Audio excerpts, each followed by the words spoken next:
Abra a palavra do Senhor Jesus em Mateus capítulo 16. Prometo que não vou ser demorado, eu só quero compartilhar algumas coisas que o Senhor tem falado ao meu coração nessa semana especificamente.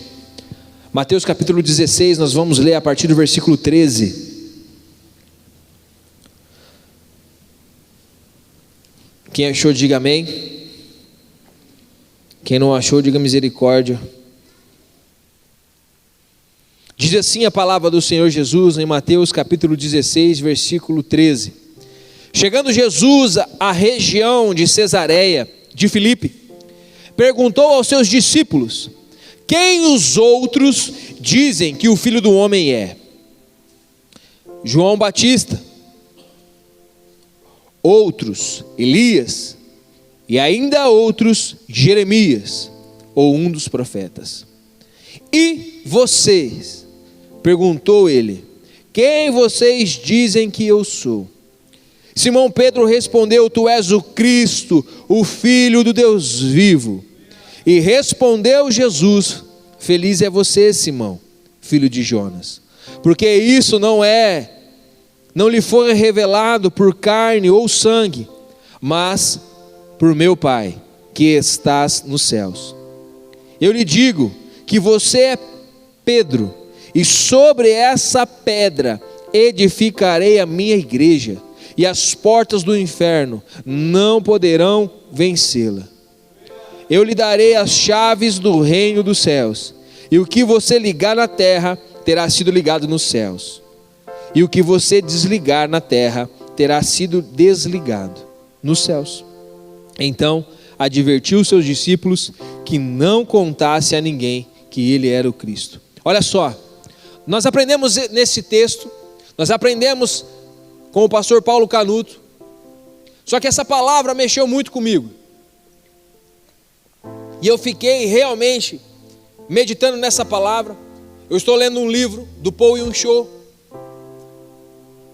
e esse livro tem falado ao meu coração de uma forma muito forte, em algumas áreas. Eu gostaria da atenção de vocês, realmente serei breve, mas eu quero que você saia com o seu coração e com a sua mente realmente ardendo pela presença do Senhor. Que você não seja mais o mesmo como você está sendo nos últimos dias. Que você realmente não viva como você tem vivido nos últimos dias. Num discipulado essa semana, eu perguntei para o menino o seguinte: mano, você está vivendo 100% aquilo que Deus pediu para você viver? Aquilo que você está fazendo, você está dando o seu 100%, o seu máximo? Ele falou: nem sei, mano. Por que eu estou falando isso? Porque essa semana, enquanto eu estava andando no caminho, o Senhor falou comigo e falou assim: Felipe, você realmente tem dado o seu melhor? Felipe, você tem se dedicado mais à oração, à palavra? Quando você está conversando com uma pessoa, você tem dado o seu 100%? Que você está trabalhando, você está dando o seu 100%? O que você está fazendo, você tem dado o seu máximo? E aí eu parei naquele minuto e comecei a fazer uma retrospectiva daquilo que eu tinha feito. Das vezes eu estou conversando com a Cecília, mas a minha mente está lá falando: nossa, eu preciso fazer isso. Ou com uma pessoa, e está distraído, mexendo no celular, não estou dando 100% de atenção para ela. E aí eu comecei realmente a analisar tudo isso. E então eu falei: Espírito Santo, realmente não tenho dado o meu 100%. E a palavra que veio realmente no meu coração e me pesou foi o seguinte: então você está sendo medíocre. Quando nós não damos o nosso máximo, o nosso 100%, estamos sempre na média ou abaixo da média, nós somos medíocres. A pergunta aqui é o seguinte: Jesus olha para os discípulos e fala: quem eles estão falando que eu sou? Os outros, quem ele está falando que eu sou? E aí um responde o seguinte: uns falam que você é João Batista, outro fala que você é Jeremias, que você é Elias, blá e tal e tal. E Jesus não contesta nenhum deles. Jesus não fala assim: nossa, nem sabe de nada. Jesus não contesta. Jesus fala o que para eles? E vocês? quem vocês dizem que eu sou? E eu te pergunto, se Jesus chegasse para você hoje e falasse assim: Lucas, quem eu sou para você? Ou você vai falar igual Pedro: tu és o Cristo, o Filho de Deus vivo. Você fala: não, Jesus, tu és tudo para mim. Jesus é tudo para você, realmente? Tudo. Ele pode fazer parte daquilo que você fala, ele pode assistir o que você assiste, ele pode assinar embaixo daquilo que você fala, ele pode estar com você aonde você está. Se ele é tudo para você, ele tem que ter acesso a tudo, e tudo ele tem que ser glorificado. Ele está sendo tudo para você mesmo? E quando ele é tudo, o primeiro pensamento vai para ele. O segundo passo que você vai fazer, você vai pensar nele. Será que Jesus vai agradar de eu falar assim? Será que Jesus vai gostar de eu andar dessa forma? Será que Jesus vai gostar de eu tocar dessa forma? Será que Jesus vai gostar que eu fale dessa forma? Será que Jesus vai gostar dessa conversa que eu estou tendo com meu amigo? Jesus vai gostar? Se ele é tudo para mim. Fato é que na maioria das vezes nós estamos sendo hipócritas, mentirosos, e ele não está sendo tudo coisa nenhuma, porque você levanta pela manhã e já corre fazer as suas coisas que você tem que fazer. No meio do tempo, o tempo que você tem, você vai correr para as redes sociais ou para conversar com um amigo alguma coisa, e não é para a palavra, não é para o próprio Cristo. Quem é Jesus para você? E nós podíamos entrar na teologia e discorrer várias coisas. Podia falar: ele é maravilhoso, conselheiro, Deus forte, Pai da eternidade, príncipe da paz, é Elion, é o Jeová Rafá, Jeová Jireh. Podia falar um monte de coisa. Mas de fato, quem Jesus é para você? Quem ele é para você? Não está falando aqui das qualidades, está falando quem ele é. Não, Jesus é poderoso. Não está perguntando aqui, é quem ele é na sua vida. Isso me chamou muita atenção, porque eu parei para pensar e falei: quem ele é na minha vida mesmo? Eu falo que ele é o meu Senhor, o meu Salvador, mas na maioria das vezes, será que eu vivo dessa forma? Ajo dessa forma? Eu estou lendo um livro, como eu disse para vocês, do Poio Yun-Cho, e nesse livro vai discorrendo várias coisas, vários fatos que tem me deixado assim de olhos arregalados e falar: cara, eu quero experimentar isso. Eu acabei de ler alguns livros, mas esse tem caído no meu coração de uma forma assim sobrenatural, e os meus olhos têm sido abertos de coisas simples, Bob, coisas simples que a gente precisa nos dedicar. Fato é que chegou o momento dos filhos de Deus se manifestar. Já chegou o momento de eu e você sermos realmente igrejas, não aqui dentro dessa comunidade, mas sim lá fora, e mostrar realmente quem nós somos, quem Jesus é. Chegou esse momento. Esse rapaz começou a igreja sozinho, numa tenda, e ele lá pregava para todo mundo, à noite, pau na oração. Orava. Ganhou 5 pessoas para Jesus. 5 pessoas. E aí, como ele dormia na tenda, o pessoal começou a chegar para revezar na oração. Falou: não, vamos orar junto. Então na madrugada os caras lenha na oração. Ganharam 50 pessoas. Ganharam 50 pessoas e eles... De dia eles apresentavam quem Jesus era. À noite, joelho no chão, palavra, joelho no chão, palavra. Chegou 50 pessoas, eles começaram a fazer uma escala para o pessoal poder descansar.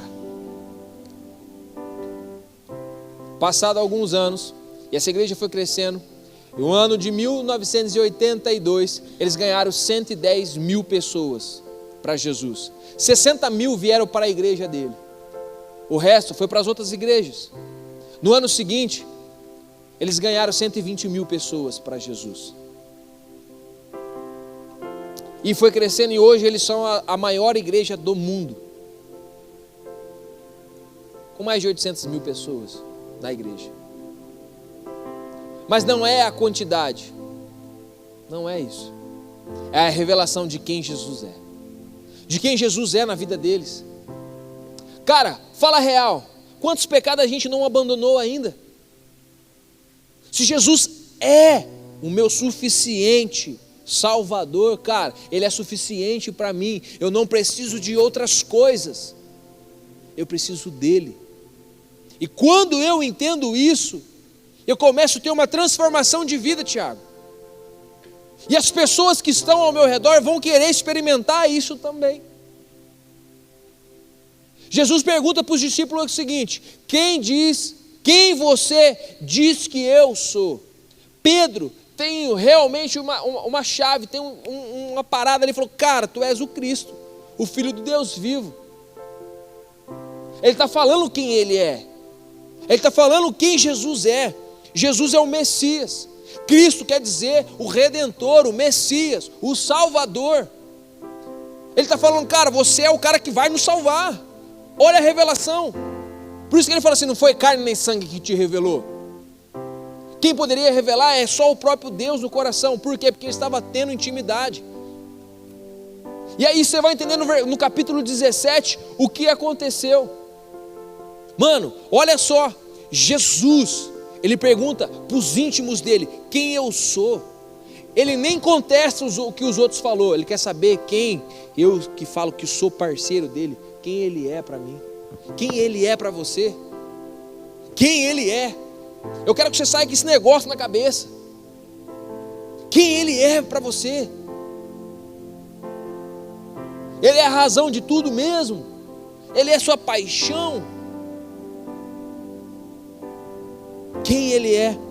Aí Pedro fala isso para Jesus.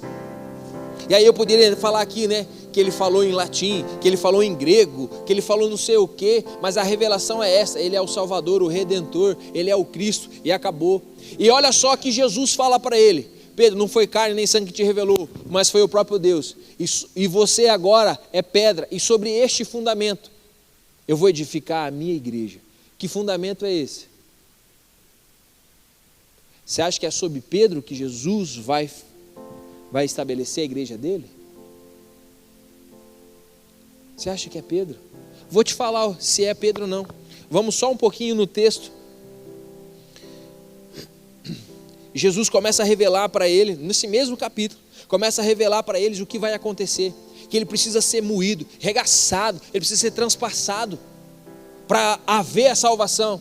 E olha só que Pedro fala para ele no versículo 22. Então Pedro, o chamando à parte, começou a repreendê-lo, dizendo: nunca, Senhor, isso nunca vai acontecer. Tá ligado, Mateus? Jesus está falando que ele vai morrer, mas daqui 3 dias ele vai ressuscitar e vai entregar para nós as chaves. Ele vai entregar para nós a autoridade, a unção. Ele vai entregar para a igreja. E Pedro fala assim: não vou deixar isso acontecer não, chapa. Tamo junto. Jesus vira para ele e fala assim: para trás de mim, Satanás, você é uma pedra de tropeço. Ele acabou de falar que ele era uma pedra, uma rocha que ia edificar a igreja sobre ele, e agora ele já é pedra de tropeço? Não é sobre Pedro, não é sobre mim e sobre você, mas sobre os princípios do Senhor. Sobre esse princípio, sabe do quê? Dessa intimidade com o Senhor, dessa revelação que Ele vai entregar para mim e para você no secreto. E é aí que as portas do inferno não prevalecem contra mim e contra você. Sabe por que não vai prevalecer? Porque ele fala o seguinte, no versículo 18 do capítulo 16, vai dizer assim: e eu lhe digo, você é Pedro, e sobre esta pedra edificarei a minha igreja, e as portas do inferno não vão prevalecer contra você. Eu lhe darei a chave do reino dos céus. Olha só, Jesus está dizendo para ele o seguinte, sobre essa intimidade, sobre essa revelação, sobre esta revelação de quem eu sou para você. você que é a igreja, eu vou edificar nesse relacionamento eu e você. E as portas do inferno não vai prevalecer, não vai querer vir sobre você. E eu vou te dar, não é a chave. Olha aí no seu texto, vai estar as chaves do reino dos céus. Olha a chave e a autoridade que o Senhor dá para mim e para você. A partir desse momento que nós temos relacionamento com Ele. Rolândia vai ser ganha? Vai. A partir do momento que eu e você tomarmos uma postura. Por que esse pessoal ganhou 800 mil pessoas para o Evangelho? Sabe por quê? Porque Jesus era a única coisa que realmente eles queriam. O horário que eles tinham, a cultura que eles tinham começou a ser mudado. Olha só o que aconteceu. Eles entenderam que eles precisavam acordar às 4 da manhã. Eles entenderam que eles precisavam acordar. E com isso eles começaram a acordar às 4 e a orar. E nesse período de oração, o Senhor se revelava a eles. Eles aprenderam e mudaram a sua rotina. Eles aprenderam a dormir mais cedo. Começou a gerar uma nova cultura. E foi a cultura dos céus. Eu não estou falando para você que você precisa fazer isso. Eu vou acordar agora às 4 para orar e vou arregaçar. Não, não é isso que eu estou falando. Isso não é uma forma. Isso é uma direção. Dizendo para mim e para você que nós precisamos ter intimidade com Jesus. Charles Finney, para onde ele passava, sabe o que acontecia? As pessoas saíam dos bar, se ajoelhavam e começavam a se arrepender dos seus pecados. Olha só, não era questão do poder, era arrependimento. E entregava a vida para Jesus e clamava para ser salvo. E aí um cara colou nele e falou assim: eu quero aprender esse segredo, eu preciso saber o que é isso, Lucas. Eu preciso saber o que é essa unção da pega. Sabe o que aconteceu? Ele orava, ele orava, ele orava. O que ele queria estar é na presença. Eu e você, nós queremos estar na presença do Senhor, para ter essa revelação de quem Ele é para mim e para você. Você sabe do que Jesus gosta? Você sabe do que Ele gosta? Você tirou um sorriso dele hoje? Você sabe se você conseguiu tirar um sorriso dele hoje? E a gente vê aqueles caras que dá um cheiro em Jesus, a gente acha, meu Deus, incrédulo, religioso da bexiga. Mas e aí? Enquanto eu e você nós perdemos tempo com tantas outras coisas, tem muita gente experimentando o sobrenatural de Jesus, e muita gente indo para o inferno, porque não conheceu o sobrenatural de Jesus, não conheceu quem Jesus é. E o tempo está acabando. E nós precisamos realmente nos posicionar, gente. Chega de viver a mesma coisa. Chega de viver a mesma coisa. Jesus, no versículo 13, fala que Jesus chegou em Cesareia. Sabe que cidade é essa? É perto do Monte Hebron. Jesus chega ali. Era uma cidade que foi edificada, sabe para quem? Para César. Foi feito vários monumentos, várias coisas, ou seja, tinha vários tipos de idolatria. E é nesse lugar que Jesus fala o que para eles? Vou te dar as chaves para vencer contra tudo isso, cara. Nesse mesmo monte, os historiadores dizem o quê? Que Jesus, Luan, subiu e chamou 3 caras. Pedro, Tiago e João subiram com ele. E naquele exato momento, no capítulo 17, vai falar o quê? Vai falar para eles o seguinte, que Jesus ficou transfigurado. Olha só, versículo 17, 6 dias depois Jesus tomou consigo Pedro, Tiago e João, irmão de Tiago, e o levou em particular num alto monte, e ali foi transfigurado diante deles, a sua face brilhou como o sol. Sabe onde diz isso? Em Apocalipse capítulo 1 versículo 19, que a sua face brilha como um sol. Olha só, e a sua face brilhou como um sol. Naquele mesmo momento, apareceu diante deles Moisés e também Elias, conversando com Jesus. Sabe o que está dizendo aqui? Está dizendo o seguinte: Moisés representava o quê? As leis. O Senhor Deus deu a lei para Moisés, através da vida de Moisés, que o povo vivia em cima disso. Elias, considerado um dos maiores profetas. Veja que quando Jesus ele pergunta assim, o que os outros estão dizendo, todo mundo fala que ele era um igual dos profetas. Jesus não bate em nenhum momento nisso.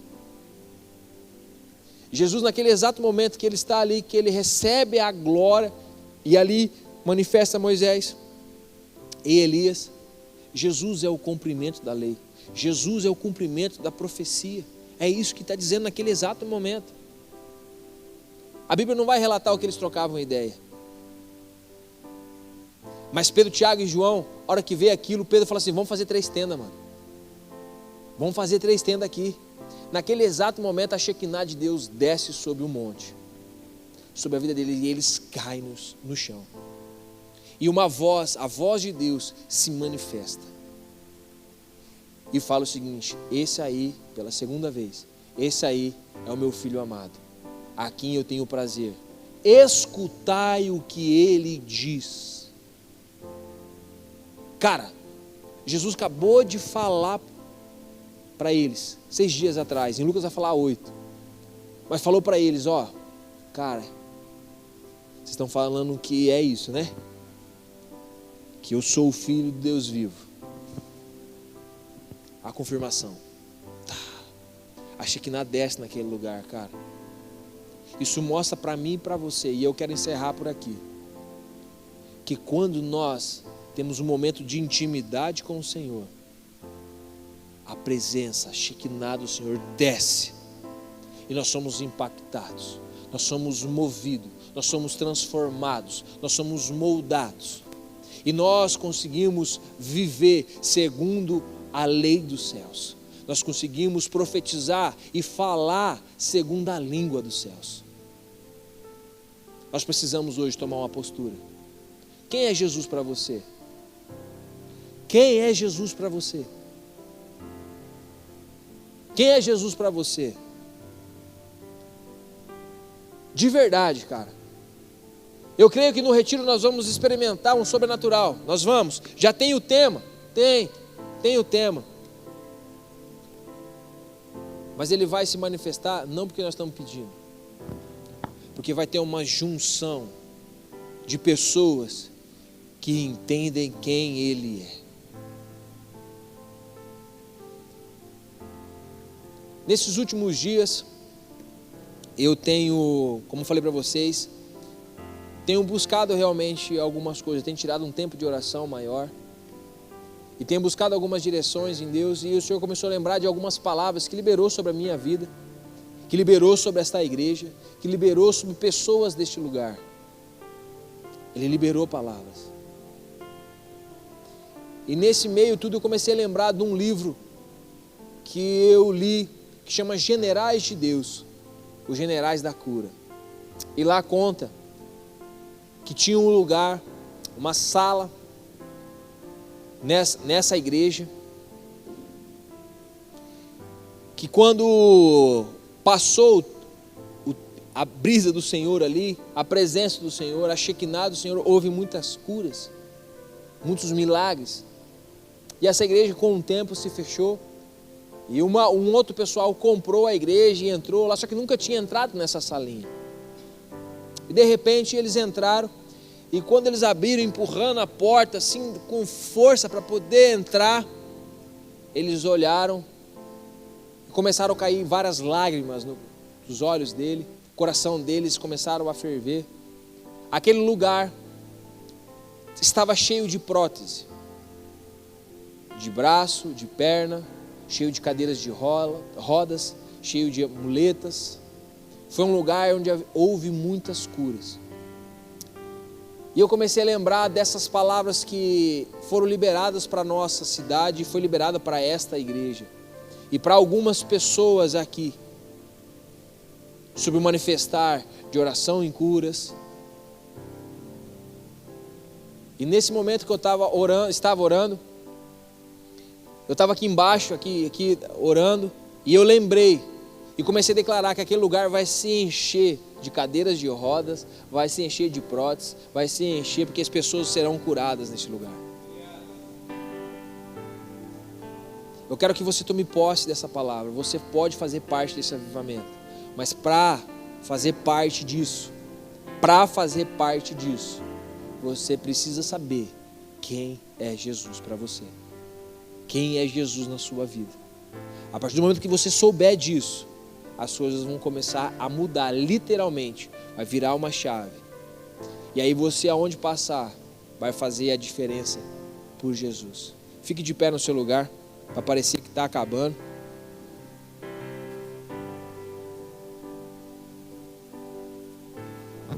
Eu quero que você feche os teus olhos agora e realmente olhe para dentro do teu coração. E comece a lembrar as palavras que você já recebeu neste lugar. Que talvez você seria um pastor, talvez você seria um evangelista. De repente, às vezes você recebeu uma palavra que aonde você passar haveria cura. Ou você repartiu a sua unção de cura com alguém. Ou você recebeu essa unção, mas não está manifestando. Quem é Jesus para você? Quem é Jesus para você? Espírito Santo, nós queremos te louvar e te agradecer, Pai. Nessa noite, Jesus, nós queremos pedir perdão, porque nós temos perdido tanto tempo com tantas coisas. Menos, Pai, investir no tempo no reino dos céus. E sabemos que tudo isso aqui vai passar e vai passar rápido. Nada se compara a uma eternidade contigo. 100 anos aqui na terra, 80 anos não se compara a nada. Realmente, Jesus, com a eternidade. Queremos passar com o Senhor. Aquilo que temos passado, Pai, quando chegar na porta dos céus, o Senhor falar, vinde bendito do meu Pai, nós poderemos falar, valeu a pena. Valeu a pena servir, se dedicar 100%, se jogar 100% na oração, na intimidade, em conhecer Cristo. Jesus, nós queremos te pedir perdão, Pai. Por favor, Pai, nos perdoe, Pai, porque temos gastado tempo com tantas outras coisas. Nós queremos realmente ver o avivamento acontecer nessa cidade. Jesus, gera esse incômodo dentro de nós, para que possamos avançar, Pai, para que possamos realmente se jogar na Tua presença e buscar o Senhor com todo o nosso ser, com todo o nosso coração. Nessa casa há, Pai, realmente momentos de oração. Há, Jesus, às terças-feiras, há na sexta-feira, há ao meio-dia. Pai, há momentos de oração nessa casa. Mas desperta o Teu povo, nos desperta, Pai, para se lançar na Tua presença como nunca antes nós nos lançamos, porque nós queremos conhecer quem é o Senhor, Pai. A partir do momento que conhecermos o Senhor, prosseguir em conhecer, Pai, as nossas vidas serão mudadas, transformadas, Pai. Não ficarei espantado, Senhor, de ver alguns sendo levado, Pai, para outros países, sendo Jesus transladado na unção. Não ficarei espantado, porque há uma palavra, e aquele que se jogar, Pai, realmente vai experimentar. Não ficarei espantado, Jesus, de quando o pessoal tocar, demônios sairão correndo, pessoas irão correr até o altar e se jogar em querendo entregar a vida para o Senhor. Eu quero declarar, Pai, selado isso, tomando a chave, Jesus, do reino dos céus, porque quando conhecermos o Senhor, quem o Senhor é, iremos experimentar das chaves. Nós oramos, Pai, agradecidos ao Senhor, em nome de Jesus. Aplauda ao Senhor Jesus.